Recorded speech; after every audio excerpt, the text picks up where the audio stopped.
Hi hello నమస్తే, ఎలా ఉన్నారు అందరూ? ఈరోజు దొండకాయ మసాలా కూర వండుతున్నానండి. సేమ్ వంకాయలాగా ఉంటుంది, గుత్తి వంకాయ కూరలాగా. చూద్దాం రండి, ఎలా చేయాలో ఏం చేయాలో చెప్తాను మీకు. వేసుకోవాలండి, చూసారా? కుక్కర్లో వేసుకొని కొంచెం వాటర్ పోసుకోవాలి, ఎక్కువ పోసుకోకూడదు. అంతే, జస్ట్ ఉడకబెట్టేసుకుందామండి. బాయిల్ చేసేసుకుందాం. ఫస్ట్ ఒక 2 విజిల్స్ వస్తే సరిపోతుంది. మూత పెట్టేసుకుందాం. దీనికి కావాల్సిన సామానం అండి: ఆనియన్ అండి, 1 ఆనియన్, 1 టమాటా, 3 పచ్చిమిరపకాయలు, ఒక 4 వేసుకున్నానండి గార్లిక్, వెల్లుల్లి. ఇంతేనండి. మసాలాలు లవంగ, యాలక్కాయ, చెక్క వేసుకోవాలి. జింజర్ వేయకూడదండి దీంట్లోని. చూసారా? మసాలాలు వేద్దామండి. లవంగ, చెక్క, కొంచెం జీలకర్ర, కొద్దిగా అండి, చిటికెడంతా. నెక్స్ట్ చూసారు కదా, ఏంటి, ధనియాలండి.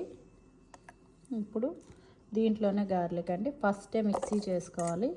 ఆనియన్స్ అవి వేస్తే అవ్వదండి, అంటే మిక్సీ అవ్వదు. కొంచెం మిక్సీ అయిన తర్వాత ఆనియన్స్ వేసుకుందాం. మొత్తం మిక్సీ చేసుకోవడానండి. చూసారు కదా, అన్నీ మిక్సీ చేసుకున్నానండి. ధనియాలు, జీలకర్ర, ఇంకా మసాలాలు వేసి చూపించాను కదా, ఇంతేనండి. మిక్సీ చేసేసింది. పెనం పెట్టుకొని ఆయిల్ వేసుకోవడం అని వేస్తాను నేను ఆల్రెడీ. ఇందులో వేసేద్దాం. ఆల్రెడీ పచ్చిమిర్చి కూడా వేసానండి ఇందులోనే. ఇంక నేను విడిగా ఏమీ వేయట్లేదు. ఇది బాగా వేపుకోవాలండి. వేపుకున్నాక దొండకాయలు వేసుకోవాలి, ఉడకబెట్టిన దొండకాయల్ని. ఇది వేపుకుంటా వేయకూడదు. ఇది పచ్చివాసన పోయేదాకా వేపుకోవాలి. ఒక 5 మినిట్స్ దాకా వేపాలండి. 5 మినిట్స్ తర్వాత వేసుకోవాలి. ఒక 2 మినిట్స్ మూత పెట్టుకుందామండి. మూత పెట్టుకుంటే కొంచెం అది పచ్చివాసన పోతుంది, తొందరగానే ఉడుకుతుంది, పచ్చివాసన పోయేలాగా. వేగిపోయిందండి. మూత తీసుకుందాం. ఇప్పుడు మూత పక్కన పెట్టుకొని ఇంకా కారం వేసుకుందాం. కారం వేసుకొని కొంచెం కారం వేసుకుందాం అండి. పచ్చిమిర్చి కొంచెం ఎక్కువ వేసాం కదా, తరంత సాల్ట్ కలుపుకొని కొద్దిగా కలుపుదామండి. అయిపోయింది. పచ్చివాసన పోయేలా వేపేసుకున్నాం. ఇప్పుడు దొండకాయలు వేసుకుందాం అండి. ఉడకబెట్టిన దొండకాయలు ఉన్నాయి కదా, ఆ వాటర్తోనే వేసేద్దాం. సరే,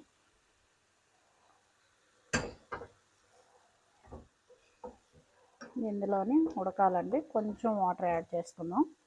కొద్దిగా వేగాలి. ఆ మసాలాతో దానికి పట్టేలా వేగితే కొంచెం బాగుంటుంది. చూసారా? కొంచెం వంకాయ స్టైల్లోనే వస్తుందండి, గుత్తి వంకాయ స్టైలు.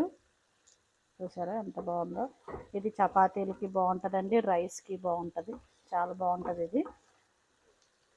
పిల్లలు అలా తినేయొచ్చండి. కారం లేకుండా కూడా ఇలాగా మామూలుగా స్నాక్ లాగా కూడా దగ్గరగా చేసుకొని ఫ్రై చేసుకొని జస్ట్ అలా వేసేసుకోవచ్చండి, బాగుంటుంది. అయ్యిందండి. కొంచెం మగ్గిన తర్వాత వాటర్ పోసుకుందాం అని చెప్పాను కదా. సరే, ఆల్రెడీగా దొండకాయ ఉడికిపోయిందే కాబట్టి మనం ఎక్కువ వాటర్ పట్టక్కర్లేదండి. ఎక్కువ వాటర్ అవసరం లేదు, ఉడికిపోయింది కాబట్టి. అది మసాలా ఉంది కదండి, అది మసాలా పట్టేదాకా మాత్రం పెట్టుకోవడం అండి. అయిపోయింది. ఇందులో కొంచెం వాటర్ యాడ్ చేసుకుందాం. చాలండి, ఆ వాటర్ చాలు. ఆ మసాలా అంతా ఉడకనందుకు అదొకటి చాలండి. దీనికి పట్టనందుకేనండి దొండకాయకి. ఇంకా మీకు టైం ఉంది అనుకుంటే దొండకాయ ఫ్రై చేసుకొని కొంచెం జస్ట్ అలా నూనెలో ఫ్రై చేసుకొని ఆ మసాలాలో కూడా వేసుకోవచ్చండి. అది వేరే టేస్ట్ ఉంటుంది, ఇది వేరే టేస్ట్. ఇది ఇప్పుడు సింపుల్గా తొందరగా అయిపోయినందుకు ఈ కూర అండి. అదైతే కొంచెం టైం పడుతుందండి. టైం పెట్టినా పర్వాలేదు అనుకుంటే ఆ కూర కూడా మీకు చెప్తాను, కామెంట్ ద్వారా చెప్పండి. ఇది జస్ట్ ఒక 5 మినిట్స్లో కుకింగ్ అయిపోవాలి అనుకునే వాళ్ళకండి ఇది చాలా బాగుంటుంది. అయిపోయిందండి, దొండకాయ మసాలా కర్రీ అయిపోయింది. చూసారా?